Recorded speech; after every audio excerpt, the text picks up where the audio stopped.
السلام علیکم۔ آج ہم اردو میں عام طور پر کی جانے والی غلطیوں کے بارے میں سیکھیں گے کہ ان الفاظ کا درست استعمال کیسے کیا جا سکتا ہے۔ اردو میں عام لسانی غلطیوں سے کیسے بچا جائے۔ سب سے پہلے ہم جس کے بارے میں بات کرنے جا رہے ہیں وہ کہ اور کے کا فرق ہے۔ اس کے استعمال میں بہت فرق ہے۔ عام طور پر اس کا استعمال ایک جیسے الفاظ کی صورت میں کیا جاتا ہے کہ بطور حرف ربط استعمال ہوتا ہے، یعنی دو جملوں یا دو خیالات کو آپس میں جوڑتا ہے۔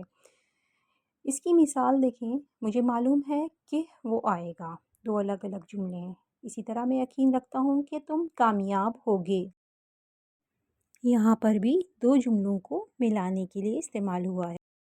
اب دوسری مثال دیکھیں، یہاں پر کہ کاف بڑھئے کے بطور حرف اضافت استعمال ہوتا ہے، یعنی دو اسموں کے درمیان تعلق، نسبت یا ملکیت کو ظاہر کرتا ہے۔ اس کا آسان اصول یہ ہے کہ یہ ایک اسم کا دوسرے اسم سے تعلق ظاہر کرتا ہے۔ استاد کے شاگرد، باغ کے پھول، یہ جملے نہیں جوڑ رہے، یہ تعلق۔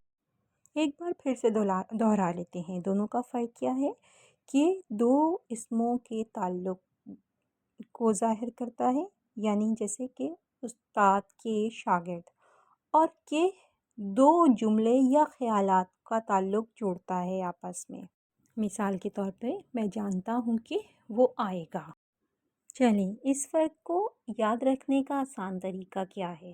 اگر کہ کاف بڑھئے کے بعد کسی چیز کا تعلق یا ملکیت ظاہر ہو تو یہاں پر کاف بڑھئے کے استعمال ہوگا، اور کاف ہے کہ وہاں استعمال ہو رہا ہے جہاں اس کے بعد پورا جملہ یا خیال موجود ہو۔